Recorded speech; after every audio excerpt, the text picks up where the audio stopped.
America Iran की लड़ाई में लगभग 50 जहाज डुबो दिए गए हैं ईरान की तरफ से और अमेरिका लाचार खड़ा बस देख रहा है। 100 दिन की जंग में 50 जहाज यानी हर 2 दिन में एक जहाज डूबता रहा और अमेरिका खामोशी से देखता रहा। मिडिल ईस्ट की आग ऐसी भड़की कि ट्रंप न उसे रोक पाए न कंट्रोल कर पाए और आज ट्रंप एक अनगाइडेड मिसाइल बन चुके हैं जिन्हें पता नहीं कि करना क्या है। एक बहुत मशहूर कहावत होता है कि आगे कुआं और पीछे खाई, तो अब ट्रंप किधर जाएं? पूरा मामला क्या है विस्तार से जानते हैं। मिडिल ईस्ट की जंग की शुरुआत के समय में ऐसा लगा कि ट्रंप हफ्ते 2 हफ्ते में यह जंग जीत जाएंगे और ईरान घुटनों पर आ जाएगा, लेकिन 100 से ज्यादा दिन का वक्त हो चुका है। ना तो जंग रुकी है ना डील हो पाई है। ट्रंप की हालत यह है कि सोते जागते हर टाइम एक ही शब्द चिल्लाते हैं, ईरान मुझसे डील कर ले, मैं ईरान को बेस्ट ऑफर दे रहा हूं। ट्रंप हर समय यही कहते हैं कि ईरान से अच्छी बातचीत चल रही है, ईरान से जल्द डील हो जाएगी, लेकिन हकीकत यह है कि ट्रंप की कोई सुन ही नहीं रहा है।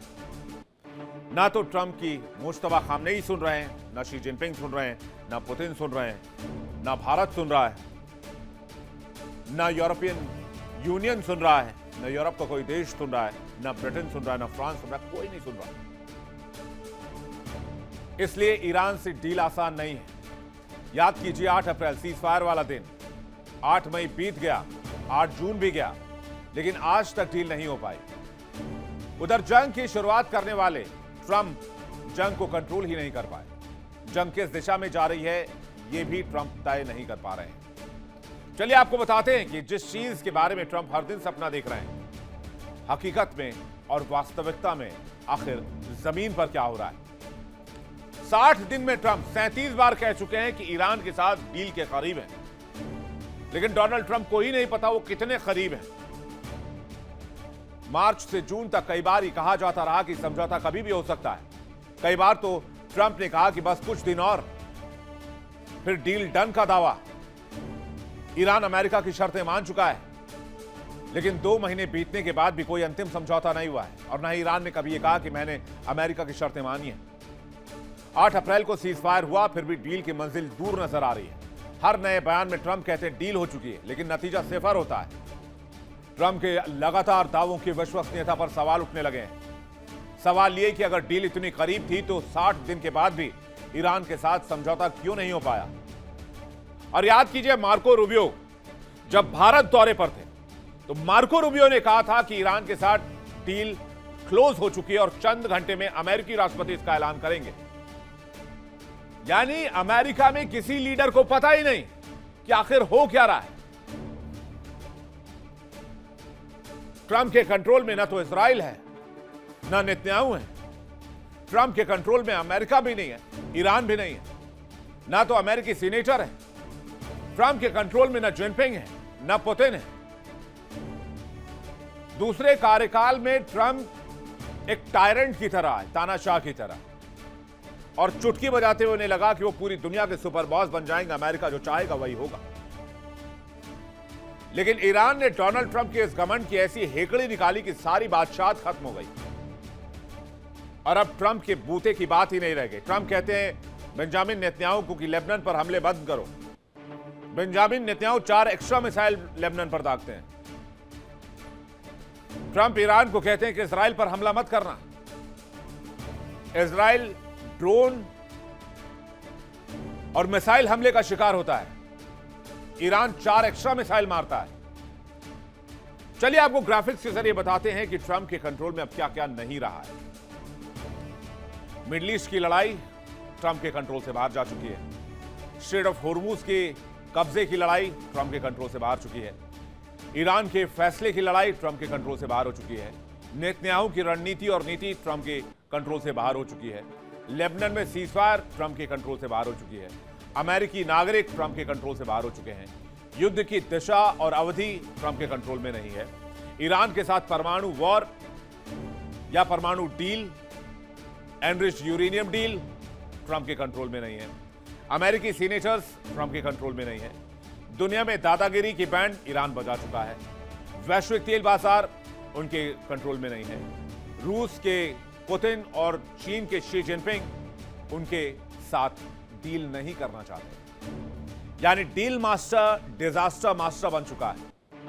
डोनाल्ड ट्रंप ने जनवरी 2025 में दूसरी बार व्हाइट हाउस में कदम रखा तो डोनाल्ड ट्रंप को लगा कि वो पूरी दुनिया को अपने मुट्ठी में कर लेंगे, वो डील करेंगे, जीत दिलाएंगे, अमेरिका फर्स्ट बनाएंगे। लेकिन 1.5 साल के अंदर ही अमेरिका का बेड़ा गर्क कर दिया डोनाल्ड ट्रंप ने।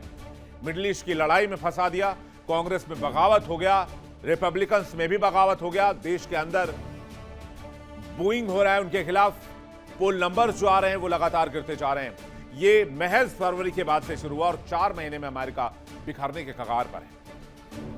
पिछले साल 2025 के जून में 12 दिन की लड़ाई हुई जिसमें अमेरिका ने ईरान पर कई हवाई हमले किए, न्यूक्लियर साइट्स को निशाना बनाया। फिर जनवरी 2026 में ईरान पर बड़े पैमाने पर प्रोटेस्ट की शुरुआत हुई। अमेरिका को लगा कि इस बार हमला हुआ तो ईरान में रिजीम चेंज हो जाएगा, 10 से 12 दिन का मैटर है। लेकिन आईआरजीसी ने ऐसा नहीं होने दिया। आईआरजीसी ने जंग का दायरा बढ़ा दिया। जंग तकरीबन 40 दिन तक चली और संघर्ष को 100 दिन तक हो चुके हैं, लेकिन अभी भी हालात वही हैं। इस बीच ट्रंप को हुटिंग का दंश भी झेलना पड़ रहा है। यानी अब वो पब्लिक के बीच जा रहे हैं तो पब्लिक उनका विरोध कर रही है। अमेरिका के सबसे मशहूर अखाड़े मैडिसन स्क्वायर गार्डन में एनबीए फाइनल्स का तीसरा मैच न्यूयॉर्क निक्स बनाम सैन एंटोनियो स्पर्स का था। जो तस्वीर इस वक्त आप देख रहे हैं ये वही तस्वीर है। डोनाल्ड ट्रंप एनबीए में पहुंचने वाले, फाइनल में पहुंचने वाले इतिहास के पहले अमेरिकी राष्ट्रपति बने। लेकिन ये उनके लिए गर्व का क्षण होना चाहिए था, लेकिन हुआ कुछ और। ट्रंप को जब जंबॉटन पर दिखाया गया तो स्टेडियम में हूटिंग सुनाई दी।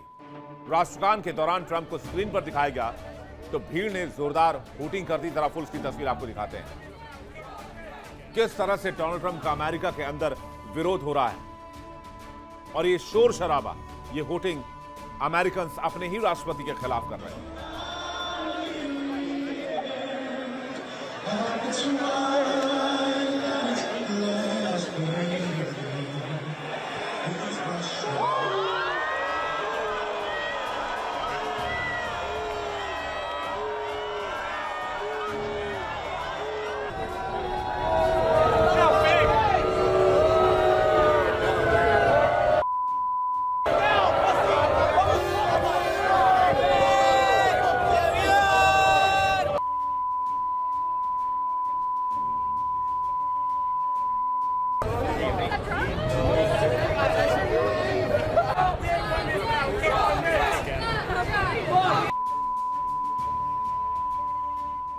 ट्रंप का मोटरकेड जब शहर के बीचों बीच गुजर रहा था तो लोग गालियों से नवाज रहे थे अपने राष्ट्रपति को और तख्तियां लेकर खड़े थे। Nobody wants you here, Trump must go, impeach, convict. यानी कि आपको यहां कोई नहीं चाहता, आपको जाना होगा, आपका इम्पीचमेंट होना चाहिए और आपको वॉर क्राइम के लिए दोषी ठहराया जाना चाहिए। यह खेल का वाकया नहीं है, ये उस अमेरिका का संदेश है जिस अमेरिका ने ट्रंप को राष्ट्रपति के पद पर बिठाया। और ये वो शहर था जहां ट्रंप का बचपन बीता, न्यूयॉर्क। वहां पर ट्रंप को हूटिंग का सामना करना पड़ रहा है। जब एक देश में उसके राष्ट्रपति के लिए हालात ऐसे बन जाएं तो वहां के राष्ट्रपति को खुद ही इस्तीफा दे देना चाहिए। अमेरिकी राष्ट्रपति डोनाल्ड ट्रंप को बड़ा झटका लगा जब से ईरान युद्ध शुरू हुआ है। उनकी लोकप्रियता में भी भारी गिरावट दर्ज की गई है। अमेरिका में बढ़ती महंगाई, आसमान छूती जीवन यापन, लागत और मिडिल ईस्ट में ईरान के साथ जारी लंबे संघर्ष के बीच अमेरिकी जनता में निराशा बढ़ती जा रही है। हाल ही में आए एक नए सर्वे के मुताबिक ट्रंप की अप्रूवल रेटिंग गिरकर उनके राजनीतिक करियर के सबसे निचले स्तर पर पहुंच गई है। सर्वे में शामिल केवल 35% अमेरिकी लोगों ने ही व्हाइट हाउस में ट्रंप के कामकाज को सही ठहराया है। यह उनके अब तक के सबसे खराब रिकॉर्ड के बेहद करीब है। इससे पहले उनकी सबसे लो रेटिंग अप्रैल में 34% थी और दिसंबर 2017 में उनके पहले कार्यकाल के दौरान 33% थी। कुल मिलाकर देखें तो ईरान और मिडिल ईस्ट का युद्ध डोनाल्ड ट्रंप के लिए काल साबित हो रहा है। ट्रंप के गले की फांस बन चुका है।